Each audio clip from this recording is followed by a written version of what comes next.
Dans le nord du Burkina Faso, un silence nouveau a remplacé l'écho des armes.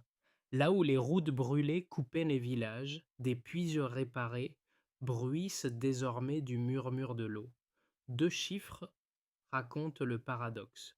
Plus d'1 million de déplacés revenus chez eux, mais encore un tiers du territoire en reconstruction. Et si ce réveil fragile cachait d'autre chose, une promesse portée par un homme discret, Ibrahim Traoré. Ce récit n'est pas une simple chronique de guerre apaisée, mais l'annonce d'un pari immense: rebâtir un pays depuis la poussière.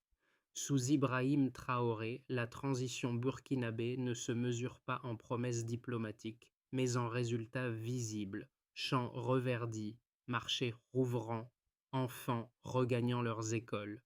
Le véritable enjeu est clair: transformer une victoire militaire fragile en stabilité sociale durable. Ce qui se joue ici dépasse le Sahel. C'est la preuve qu'un État africain peut se redresser par ses propres mains, sans attendre le secours des grandes puissances. Le risque est considérable. Tout recul de la sécurité ruinerait l'équilibre économique et moral des communautés renaissantes. Pourtant, chaque puits rouvert, chaque chèvre rachetée, chaque élève revenu témoigne que la reconstruction n'est plus une idée, mais une réalité quotidienne. Le Burkina Faso mise sur une souveraineté patiente enracinée dans le sol et la dignité. Et c'est là que naît l'espoir que ce modèle de résilience locale puisse inspirer d'autres nations du Sahel au-delà des frontières. En seulement 3 ans, la trajectoire du Burkina Faso a basculé. Plus d'1 million de déplacés sont revenus chez eux et 28 bataillons d'intervention rapide ont été déployés pour sécuriser les régions clés du Sahel et du centre-nord. Ce ne sont pas de simples chiffres, c'est le signe qu'un pays longtemps brisé par la peur recommence à respirer. C'est ici que se trouve le véritable révélateur. La restauration ne vient pas d'en haut, mais du sol, des villages, des champs et des mains qui creusent. Sous la présidence d'Ibrahim Traoré, la paix n'est plus décrétée, elle se sème. Ce changement de paradigme, à la fois concret et symbolique, repose sur une conviction simple: aucune graine ne pousse sans sécurité, aucun enfant ne reste sans école, aucun troupeau ne revient sans confiance.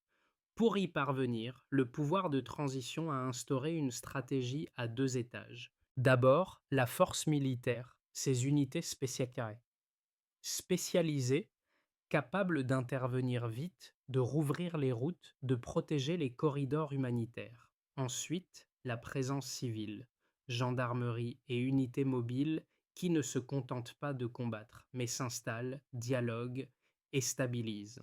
Ce double mouvement a donné naissance à ce que les Burkinabés appellent désormais le contrôle humain du terrain. Les effets sont tangibles: marchés rouvrant à Barcelogo, classes pleines à Gabo, femmes puisant de l'eau sans escorte armée. À travers ces gestes ordinaires renaît une souveraineté vécue, non proclamée. Pourtant, les observateurs étrangers réduisent encore souvent cette transformation à une simple militarisation. Ils oublient de regarder la nuance. Ici, les armes protègent les outils, pas l'inverse. Ainsi, s'installe le paradoxe d'un pays qui reconstruit la paix par le travail et la dignité. Ibrahim Traoré ne cherche pas à imposer un récit héroïque, mais à faire fonctionner des systèmes. Et ce réalisme méthodique pourrait bien être la plus grande rupture politique du Sahel contemporain. Dans chaque récit de renaissance, il faut une figure qui relie l'abstrait au concret. Au Burkina Faso, cette figure, c'est Ibrahim Traoré, non pas le tribun charismatique, mais le capitaine pragmatique. Depuis son arrivée au pouvoir en 2022, il parle peu. Il agit par signes. Là où d'autres promettent des réformes, il envoie des ingénieurs réparer des puits. Là où les gouvernements précédents annonçaient des plans, il demande au préfet d'organiser des patrouilles mixtes avec les anciens du village. Autour de lui s'est formé un réseau de techniciens, d'agriculteurs et de volontaires civils. Leur action a permis la réouverture de marchés entiers, la réhabilitation d'écoles sous les manguiers, la remise en état de plus de 300 points d'eau. Ces gestes modestes produisent un effet profond. Les habitants cessent de fuir. Les retours deviennent durables, les familles se recomposent et la peur recule. Le président de transition le répète, la sécurité, ce n'est pas un slogan, c'est une mère qui dort sans crainte. Cette formule, devenue virale dans les provinces du Nord, résume sa philosophie. Replacer la dignité au centre du redressement. Derrière chaque action militaire se cache une visée humaine, rendre le terrain habitable. Dans ce nouvel ordre du quotidien, la paix n'est plus un horizon lointain mais un travail collectif. Et dans le visage des cultivateurs qui retournent la terre, on lit l'évidence. Le changement a commencé avant même d'être proclamé. Tout commence à la saison sèche de 2022 quand les attaques rebelles paralysaient encore les routes du Nord. Le gouvernement de transition, dirigé par Ibrahim Traoré, a alors ordonné une opération pilote dans la province du Sahel. Objectif: reprendre les points d'eau, rouvrir les marchés et permettre aux humanitaires d'accéder aux villages encerclés. Cette première phase, modeste mais décisive, a marqué un tournant. En moins de 6 mois, 40% des zones dites hors contrôle ont retrouvé une présence de l'État, et les premiers convois d'aide ont circulé sans escorte étrangère. La frappe rapide a ensuite laissé place à la présence intégrée. Tandis que les bataillons sécurisaient les axes, les unités mobiles de gendarmerie restaient sur place, dialoguant avec les chefs locaux et restaurant les mécanismes de médiation coutumière. Ce maillage inédit a transformé la perception du pouvoir. Non plus un État lointain, mais un acteur présent, accessible. Dans certains villages, on a vu des soldats aider à rebâtir des ponts ou des écoles, un geste simple mais symbolique. L'année 2023 a consolidé ce changement de cap. Le mot d'ordre était clair. Aucune victoire n'a de sens si les champs restent vides. De cette idée est née l'offensive agropastorale nationale, une stratégie en 8 filières: riz, maïs, bétail, volaille, blé, poisson, tubercules et mangue, dotée d'un budget de 592 milliards CFA, environ 1 milliard USD. L'État voulait produire, pas importer, nourrir, pas dépendre. Les résultats, encore partiels, furent spectaculaires: 100 000 emplois créés, un PIB agricole en hausse de 11% et un PIB national de plus en 5% prévu d'ici fin 2025. Ces chiffres, relayés par les agences régionales, ont surpris les partenaires extérieurs. Mais pour Traoré, ils ne sont qu'un début. Chaque sac de mil vendu est une victoire contre la peur, déclara-t-il lors d'une visite à Bobo Dioulasso. Entre 2024 et 2025, l'accent s'est déplacé vers les infrastructures, réhabilitation des canaux d'irrigation, distribution d'outils et de semences, soutien vétérinaire dans les zones rurales. Dans les communes de Tamasgo, Barcelogo et Gabo, les marchés ont rouvert, les enfants sont revenus à l'école et la vie communautaire a repris. Ce n'est pas un miracle, c'est le fruit d'une stratégie qui lie sécurité, production et dignité. Pourtant, la transformation reste fragile. Les frontières avec le Mali et le Niger demeurent instables et les risques d'abus persistent. Mais pour la première fois depuis une décennie, le Burkina Faso voit poindre un horizon. La reconstruction, ici, n'a rien de spectaculaire. Elle avance pas à pas, au rythme du travail des hommes et des femmes qui refusent de céder à la peur. Sous Ibrahim Traoré, chaque étape du récit burkinabé suit la même logique: sécuriser, produire, stabiliser. Et c'est dans ce triptyque que réside la clé d'un redressement authentiquement africain. Le véritable test d'un redressement ne se mesure pas au discours, mais aux chiffres qu'il produit. Sous Ibrahim Traoré, trois indicateurs révèlent la portée concrète du changement. Le premier indicateur est la sécurité territoriale. En 2022,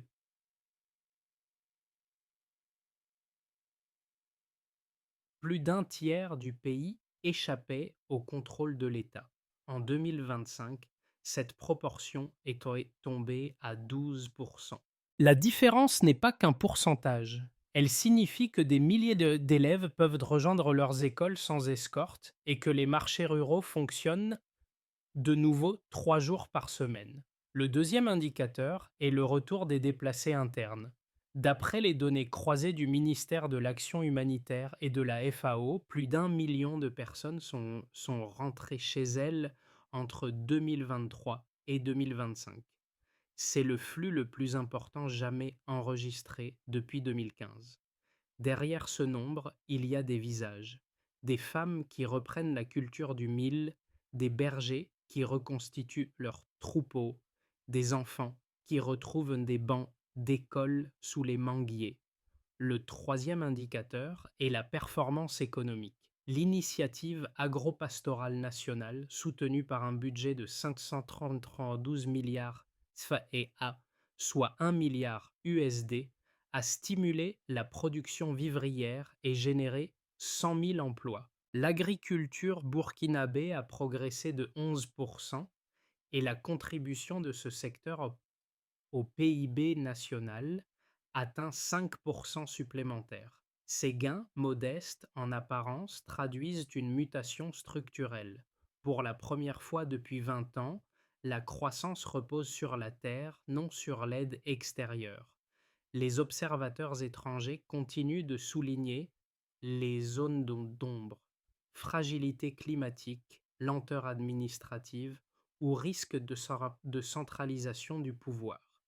Ces critiques sont réelles, mais elles n'annulent pas la dynamique en cours. Les campagnes de vaccination du bétail, menées avec la FAO, ont permis d'immuniser des centaines de milliers d'animaux contre la fièvre afteuse, condition préalable à la relance des exportations. Les coopératives locales, quant à elles, approvisionnent désormais le Programme national d'alimentation scolaire, remplaçant les importations par des produits burkinabés. Au total, plus de 320 écoles rurales servent chaque semaine des repas cuisinés à partir du mil ou du maïs récoltés sur place. Ce simple changement a fait croître la fréquentation scolaire de 17% selon le ministère de l'Éducation. Ce n'est pas une statistique anodine, elle incarne l'idée maîtresse d'Ibrahim Traoré, que la souveraineté ne se déclare pas, elle se cultive. En additionnant ces trois lignes de force, sécurité retrouvée, retour massif et relance agricole, on observe une cohérence. Le Burkina Faso a cessé d'attendre le salut extérieur. Il fabrique, jour après jour, ses propres équilibres. Et si cette méthode demeure imparfaite, elle prouve au moins une chose. La stabilité peut naître d'un réalisme rural, non d'une idéologie importée. Deux lectures s'affrontent aujourd'hui à propos du Burkina Faso d'Ibrahim Traoré.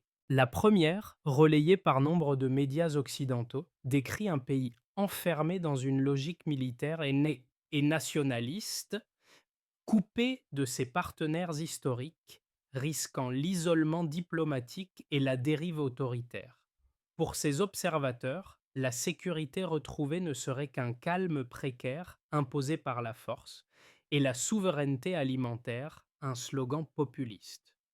La seconde lecture, portée par des chercheurs africains et des témoins de terrain, soutient l'inverse, que la rupture burkinabé constitue une expérience politique nécessaire. Dans cette vision, la reprise en main du territoire n'est pas une régression, mais une étape de reconstruction. Reprendre la terre, c'est reprendre le contrôle du destin collectif et replacer le travail manuel, les chèvres, le mil et l'eau au cœur du discours d'État, c'est réconcilier les symboles avec la réalité. Entre ces deux pôles s'impose une lecture factuelle. Les données économiques et sociales ne mentent pas.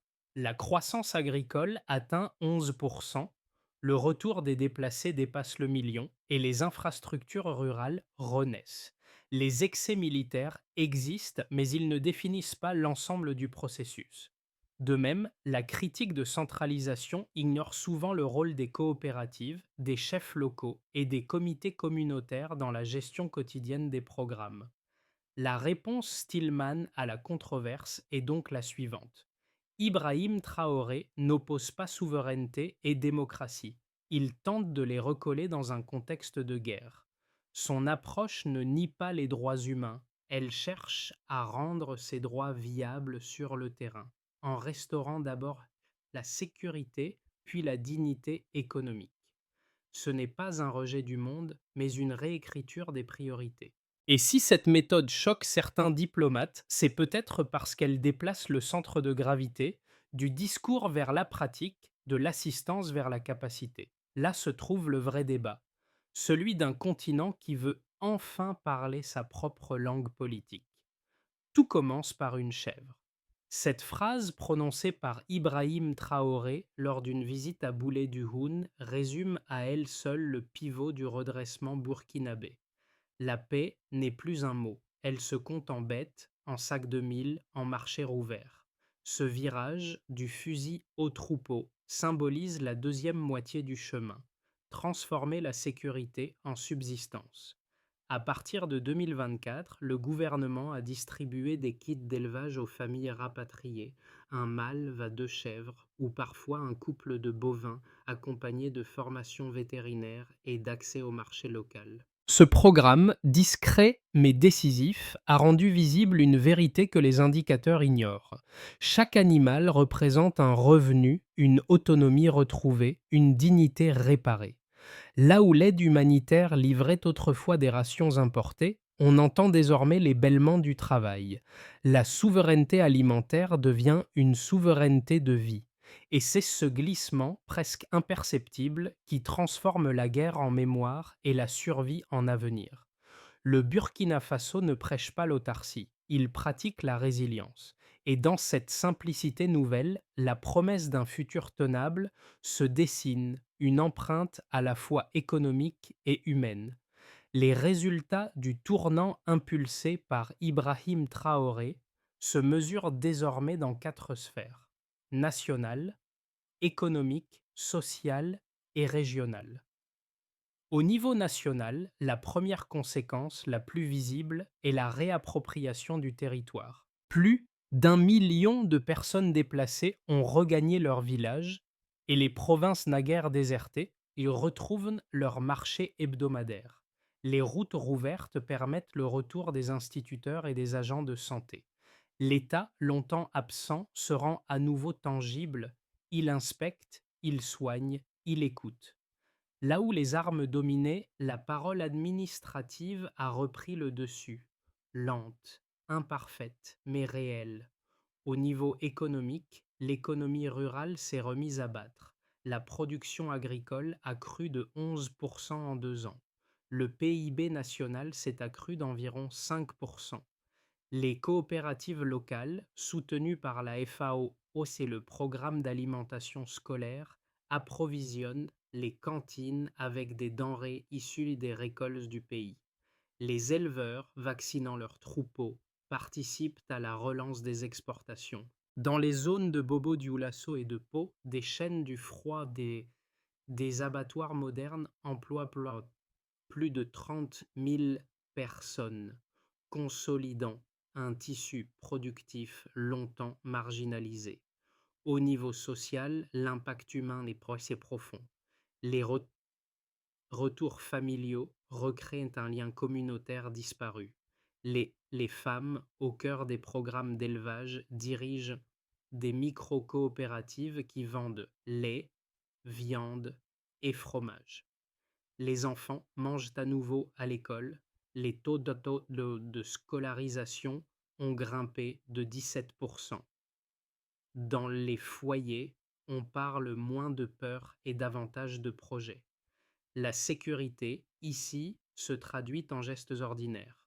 Marcher, vendre, enseigner, rire. Au niveau régional, le modèle burkinabé inspire. Au Mali et au Niger, les gouvernements de transition observent la même méthode. Sécuriser d'abord, produire ensuite. Les diplomates parlent d'un effet Traoré mêlant audace politique et enracinement paysan. Bien sûr, les défis persistent, sécheresse, corruption, tensions frontalières, mais la direction semble claire. Faire de la souveraineté une pratique, non un slogan. En somme, le pays ne dépend plus du regard extérieur pour se définir. Ce qu'on appelle succès à Ouagadougou ne se mesure pas en communiqué, mais en nuit paisible, en marché ouvert, en enfants présents en classe. Sous Ibrahim Traoré, la stabilité cesse d'être un mot lointain, elle devient une habitude quotidienne. Et cette normalité, si fragile soit-elle, est peut-être la plus grande victoire du Burkina Faso contemporain. L'avenir du Burkina Faso se joue désormais sur 3 lignes d'horizon que les conseillers d'Ibrahim Traoré appellent, sans emphase, les chemins possibles. Dans un scénario de base, le pays consolide les acquis. Les zones rurales demeurent stables, les programmes agropastoraux continuent de produire, et la croissance reste autour de 5%. Dans cette version prudente, les tensions frontalières persistent, mais les institutions locales, préfets, chefs coutumiers, coopératives, tiennent le maillage du territoire. Le Burkina Faso devient un laboratoire discret d'autonomie contrôlée, encore fragile, mais fonctionnel. Dans un scénario optimiste, les retours de déplacés atteignent 1,5 million, l'économie rurale s'intègre mieux aux circuits régionaux, et les partenaires africains, notamment le Mali et le Niger, coordonnent avec Ouagadougou une politique commune de sécurité. La chaîne du froid de Bobo Dioulasso atteint sa pleine capacité, transformant le pays en exportateur net de produits carnés. Si cette trajectoire se confirme, le Burkina Faso pourrait incarner une doctrine Traoré. La stabilité naît du travail, non de la tutelle. Dans un scénario pessimiste, une série de chocs climatiques ou de pressions régionales inverse la dynamique. Les sécheresses prolongées réduisent les récoltes. Les déplacés, frustrés, retournent vers le sud. Les financements extérieurs se raréfient. Dans ce cas, l'État devrait arbitrer entre sécurité et subsistance. Un choix impossible qui raviverait la dépendance internationale. Entre ces 3 perspectives, une constante s'impose, la méthode. Même en cas d'adversité, Ibrahim Traoré a ancré la réponse dans la logique du terrain. Sécuriser, nourrir, instruire. C'est une équation lente mais robuste. La clé des 12 prochains mois sera la gestion du risque climatique. Les canaux d'irrigation réhabilités, la diversification des cultures et la vaccination du bétail formeront la première ligne de défense. Si ces filets tiennent, le pays peut prolonger sa phase de reconstruction sans basculer dans la crise. Et peut-être qu'au-delà des chiffres et des prévisions, la véritable réussite serait simplement celle-ci: maintenir la dignité au centre du progrès, même quand la pluie tarde. Au cœur de cette renaissance, Ibrahim Traoré parle rarement en technocrate. Son discours s'adresse d'abord aux Burkinabés ordinaires, les cultivateurs, les éleveurs, les mères qui portent le pays à bout de bras. Il leur dit que la reconstruction ne vient pas des capitales, mais des villages. Cette idée, d'une simplicité désarmante, a transformé la perception du pouvoir. L'État n'est plus un spectre lointain, mais un voisin qui aide à réparer un puits, qui achète le mil, qui vaccine les chèvres. Dans la province de Tamasgo, une femme raconte: «Je préfère un soldat à la croisée des chemins qu'un tireur dans mon champ.» Cette phrase, répétée sur les radios rurales, est devenue un symbole d'appropriation collective. Elle résume le renversement d'un imaginaire. La sécurité n'est plus une contrainte, c'est une promesse tenue. L'impact humain de cette politique se lit dans la confiance retrouvée. Les jeunes travaillent, les femmes commercent, les enfants étudient. Les marchés bourdonnent de voix et de couleurs. Le quotidien, jadis suspendu à la peur, s'est remis à battre. Et dans ce retour à la normalité se cache la véritable victoire, celle d'un peuple qui se réinvente sans attendre la permission du monde. Ibrahim Traoré l'a dit clairement. Le Burkina Faso ne se lèvera pas sur des slogans, mais sur le travail. Cette phrase, devenue mot d'ordre, traverse les provinces comme un écho de dignité partagée. Le redressement burkinabé, sous Ibrahim Traoré, repose sur une mécanique méthodique à 5 étapes, un enchaînement de gestes simples mais pensés comme un système. La première étape consiste à sécuriser. Le gouvernement continue de déployer les bataillons d'intervention rapide et les unités mobiles qui s'ancrent durablement dans les villages, assurant le retour de la confiance. La deuxième étape consiste à identifier. Grâce au registre social unique, chaque famille rapatriée reçoit un identifiant qui la relie au programme d'aide. Plus d'un million de foyers sont désormais inscrits, supprimant les doublons et les pertes de suivi. La troisième étape consiste à soutenir. Le PAMP-VI, Fonds de transfert direct, fournit de petites sommes ciblées pour relancer les activités locales, achat de bétail, commerce, réparation d'habitat. Pour beaucoup de veuves et de mères isolées, ces micro-aides représentent la différence entre survie et renaissance. La quatrième étape vise à protéger. Le RAMU, Régime d'assurance santé universelle, couvre les soins de base et les urgences, évitant que les maladies ne replongent les ménages dans la pauvreté. Les cliniques rurales, épaulées par des équipes mobiles, en sont les premières bénéficiaires. La cinquième étape cherche à intégrer les programmes de formation et de production, agriculture, élevage, artisanat, reconnectent les rapatriés à l'économie nationale. Le modèle est circulaire. Chaque réussite locale alimente la stabilité collective.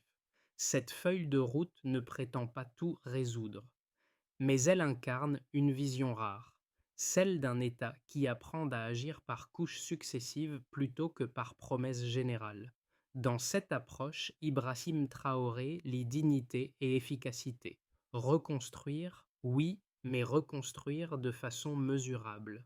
Quand le soleil se lève sur les plaines du Sahel, les premières silhouettes qu'on aperçoit sont celles des femmes portant des seaux d'eau, des enfants en uniforme, des bergers guidant leurs chèvres.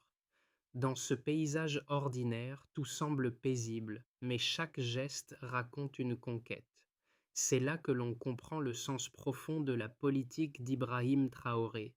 Transformer la survie en existence, la peur en habitude, l'attente en travail. À Boulet-du-Houn, une vieille femme caresse le museau d'une chèvre reçue dans son kit de réinstallation. Elle m'a rendu la vie, murmure-t-elle. Cette scène, minuscule et vraie, condense l'esprit d'un pays qui se redresse par le bas. Le symbole du pouvoir ici n'est plus la tribune, mais l'abreuvoir plein. Ibrahim Traoré ne promet pas le paradis, il promet la continuité, celle des saisons, des récoltes, des liens humains. Et peut-être que c'est cela, la victoire la plus silencieuse du Burkina Faso. La paix qui ne s'annonce pas, mais qui se vit. Un avenir commence parfois par un simple bêlement, et dans ce son familier, le Burkina Faso entend son propre battement de cœur. Le Burkina Faso n'offre pas une leçon, mais une invitation. Ce que construit Ibrahim Traoré dépasse les frontières. Une méthode, un rythme, une manière de rendre la dignité visible. Ici, la souveraineté n'est pas un discours de sommet, c'est une main calleuse qui sème, un troupeau qui rentre au crépuscule, un puits qui murmure la vie retrouvée. À ceux qui regardent le Sahel de loin, le pays répond par un geste simple: venez voir. Voir non pas la perfection, mais la persévérance. Voir que la paix n'est pas donnée, elle se fabrique, et qu'à chaque fois qu'un enfant retourne à l'école, qu'une femme vend son lait au marché, qu'un homme plante un arbre sans crainte, une nation en entière avance d'un pas. Le défi n'est pas terminé, mais la direction est claire. Le Burkina Faso montre que la force la plus durable n'est pas militaire, elle est morale. Alors, Que ferions-nous si cette sagesse du quotidien devenait notre modèle